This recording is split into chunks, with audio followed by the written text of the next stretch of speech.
Assalamu alaikum. Students, welcome to my YouTube channel Knowledge for Students.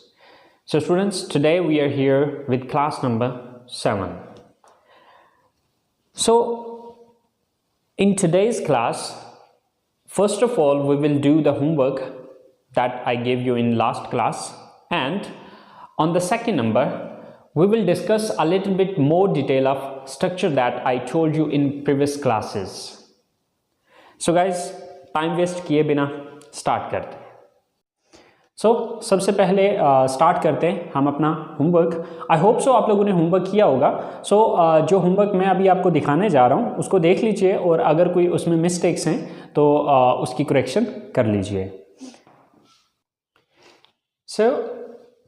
पहला question है, do you watch TV?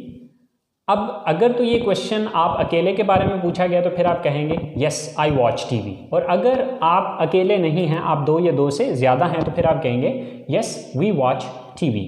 और अगर no में करते हैं no I don't watch TV या no we don't watch TV. Next question था, do they learn English?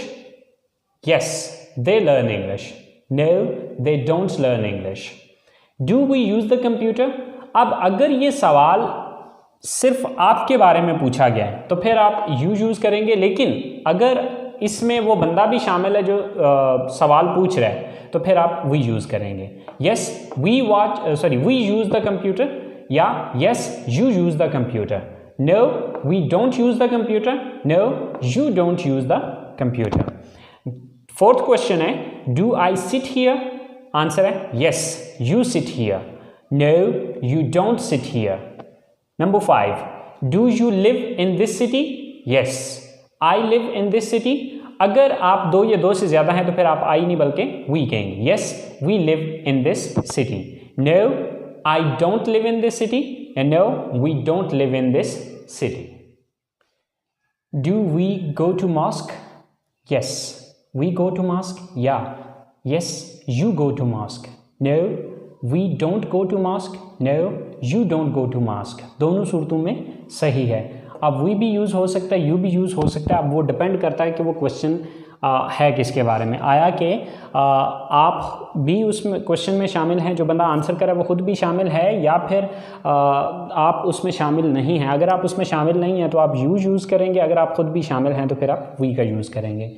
Do they go for morning walk? Yes, they go for morning walk. या no, they don't go for morning walk. Do Asim and Amir study in this college? Yes, Asim and Amir study in this college. No, Asim and Amir don't study in this college.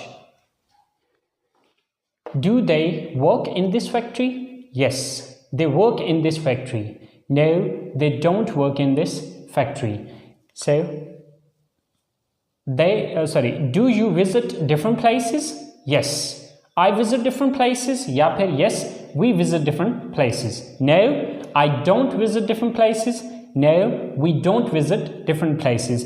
तो guys देखें कि हम सिर्फ एक एक दो word change करके इन questions के आंसर करें। आई होप सो आप लोगों ने जो आंसर किए होंगे वो सही होंगे, बट अगर उनमें कोई थोड़ी बहुत मिस्टेक्स हैं सो गाइस इसमें से देख लीजिए। और अब हम चलते हैं अपने नेक्स्ट काम की तरफ, और नेक्स्ट हमारा काम ये था कि आज हम थोड़ी बहुत मज़ीद डिटेल पढ़ेंगे अपनी स्ट्रक्चर की, जो कि हम subject plus verb plus object हमने जो डिस्कस किया था उसकी आज थोड़ा सा मज़ीद डिटेल पढ़ते हैं। In previous classes the structure that we were using that was subject plus verb plus object. ये वो स्ट्रक्चर है जो कि हम पिछली क्लासेस में पढ़ते रहे, but today I am just gonna tell you that in next classes we will just change it a little bit more. अब क्या चेंजेस हम इसमें आज करने जा रहे हैं और वो क्यों करने जा रहे हैं, इस चीज़ को देख लेते हैं। सो स्टूडेंट्स, अब नेक्स्ट क्लासेस के अंदर जो मैं स्ट्रक्चर यूज़ करूँगा वो कुछ यूज़ करूँगा, subject plus V first form. अब वी से है वर्ब और फर्स्ट फॉर्म ये उसकी फॉर्म है। असल में जो वर्ब होता है, इस वर्ब की 4 फॉर्म्स होती हैं।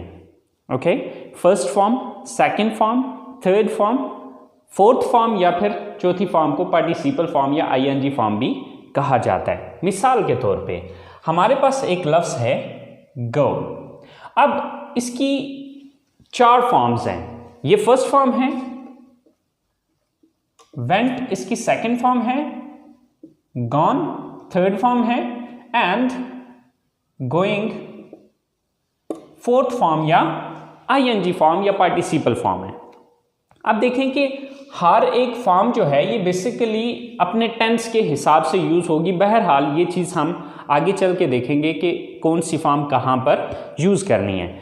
अब यहाँ पर ज़रूरी नहीं कि अब मैंने फर्स्ट फॉर्म लिखा है तो मीन फर्स्ट फॉर्म ही आना है। यहाँ पर सेकंड फॉर्म आ सकता है, थर्ड फॉर्म आ सकता है, फोर्थ फॉर्म आ सकता है। लेकिन अब जिस तरह ऊपर की स्ट्रक्चर के अंदर मैंने वर्ब लिखा हुआ है, तो अब नीचे की स्ट्रक्चर में मैंने वर्ब नहीं लिखा बल्कि वी फर्स्ट फॉर्म लिखा है। तो मीन के यहाँ पर वी सेकंड फॉर्म आ सकता है, वी थर्ड फॉर्म आ सकता है, वी फोर्थ फॉर्म या आईएनजी फॉर्म आ सकता है। तो मीन के वो टेंस के हिसाब से या ज़माने के हिसाब से देखेंगे कि कौन सा वर्ड यहाँ पर आएगा।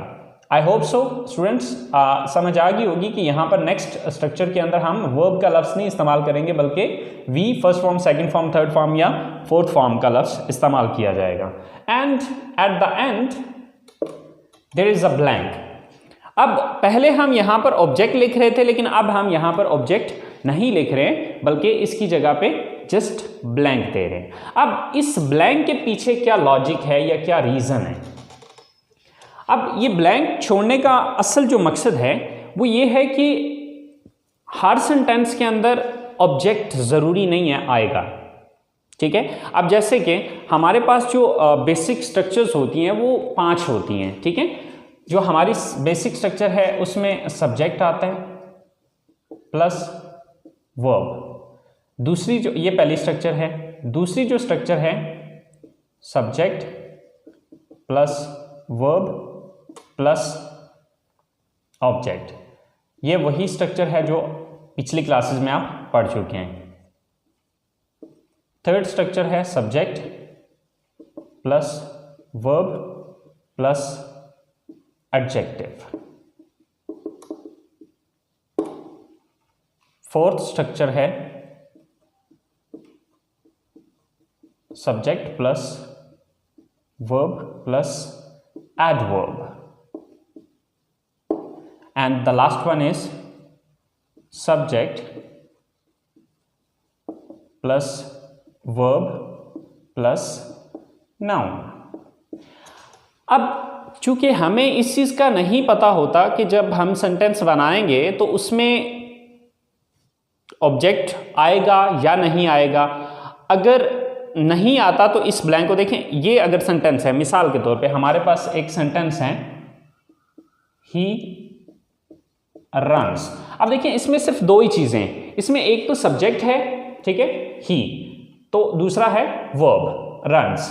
तो अब ये जो सेंटेंस है इसके अंदर सिर्फ 2 चीजें आ रही हैं, ठीक है, ही रन्स। अब इसके अंदर ऑब्जेक्ट यानी कि तीसरी चीज नहीं आ रही है। तो ये ब्लैंक अगर छोड़ी हुई है तो अगर तीसरी चीज नहीं आती तो इस खाली जगह को छोड़ दें, इसमें कुछ भी लिखने की जरूरत नहीं है। और अगर कुछ आ रहा है, अब क्योंकि आगे नहीं पता होता हमें कि ऑब्जेक्ट आएगा, एडजेक्टिव आएगा, एडवर्ब आएगा या नाउन आएगा, तो ये ब्लैंक इस वजह से दी गई है कि इन चारों चीजों में से कोई भी आए आप अपनी मर्जी से लिख दें। अगर इन चारों में से कोई भी नहीं आ रहा तो इस ब्लैंक को खाली छोड़ दें। So students I hope so आपको इस बात की समझ आ गई होगी। अब थोड़ा सा मैं एग्जांपल्स दे के आपको समझाता हूँ। जैसे कि हमारे पास ये 5 सेंटेंसेस हैं। ये बेसिकली हमने जो 5 सेंटेंसेस बनाए हैं ये उन्हीं स्ट्रक्चर्स के मुताबिक हैं जो कि अभी मैंने आपको बताई हैं। तो ही रीड्स, अब इस सेंटेंस को अगर आप देखें तो अब इसके अंदर एक सब्जेक्ट है एंड देन वर्ब है। अब इसके आगे कुछ नहीं आ रहा। अब देखिए कि अगर ब्लैंक छोड़ी हुई है तो आगे कोई चीज़ नहीं आती तो आप इसको ब्लैंक को छोड़ सकते हैं। अब सेकंड सेंटेंस है ही रीड्स बुक्स। अब इसमें ही सब्जेक्ट है, रीड्स वर्ब है एंड बुक्स जो है ये ऑब्जेक्ट है। अब नेक्स्ट सेंटेंस है ही इज स्मार्ट। ही यहां पर सब्जेक्ट है, इज वर्ब है एंड स्मार्ट जो है ये एडजेक्टिव है। अब basically adjective, adverb and noun, इन तीन चीज़ों के बारे में अभी हमने नहीं डिस्कस किया बिकॉज हमारी अभी बेसिक लेवल की क्लास चल रही थी, तो उसमें मैंने डिटेल आपको नहीं बताई, बट इंशाल्लाह नेक्स्ट क्लासेस में आपको वो भी बताया जाएगा। तो फिर वक्त आपने कंफ्यूज नहीं होना। बेसिकली इस वक्त जो हमारा मकसद है सिर्फ इस स्ट्रक्चर को अंडरस्टैंड करना है कि ये स्ट्रक्चर या ये ब्लैंक जो मैं दे रहा हूँ ये किस मकसद के लिए ये ब्लैंक आ रही है। So he runs fast, he subject है, रन्स वर्ब है एंड फास्ट ये एडवर्ब है।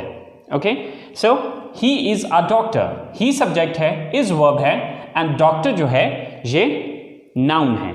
तो आप देखें कि यहां पर ऑब्जेक्ट आ रहा है, यहां पर एडजेक्टिव आ रहा है, यहां पर एडवर्ब आ रहा है और यहां पर नाउन आ रहा है। तो अब चूंकि हमें सेंटेंस के अंदर ये नहीं पता होता कि कौन सी चीज़ इनमें से आएगी या आएगी भी या नहीं आएगी, तो ये ब्लैंक इसी वजह से दी गई है कि अगर इन चारों में से कोई चीज़ आ जाए तो यहां पर लिख दें, अगर नहीं आती तो आप इस चीज़ को छोड़ दें। सो नेक्स्ट क्लासेस के अंदर हम ये स्ट्रक्चर यूज़ करेंगे।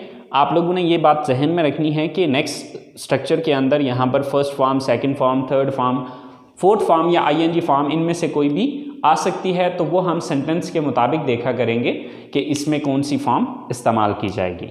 सो आई होप सो आप लोगों को आज की जो चीज़ है वो समझ आ गई होगी। तो इंशाल्लाह ज़िंदगी रही तो आप लोगों से कल मुलाकात होगी अगली क्लास के साथ। उस क्लास के अंदर हम यही स्ट्रक्चर यूज़ करेंगे। सो स्टूडेंट्स, अगर आप लोगों को समझ में आई है बात, अगर आप लोग इससे कुछ सीख पाए हैं तो प्लीज़ इस वीडियो को लाइक कीजिए, कमेंट्स कीजिए। अगर आपको कुछ समझ में नहीं आ रहा तो बिला झिझक आप मुझे कमेंट्स कर सकते हैं। एंड यार प्लीज़, अगर आप लोगों ने अभी तक मेरे चैनल को सब्सक्राइब नहीं किया तो प्लीज़ इसको सब्सक्राइब कर दीजिए। अपना बहुत सारा ख्याल रखिएगा। सी यू इन नेक्स्ट क्लास। अल्लाह हाफिज़।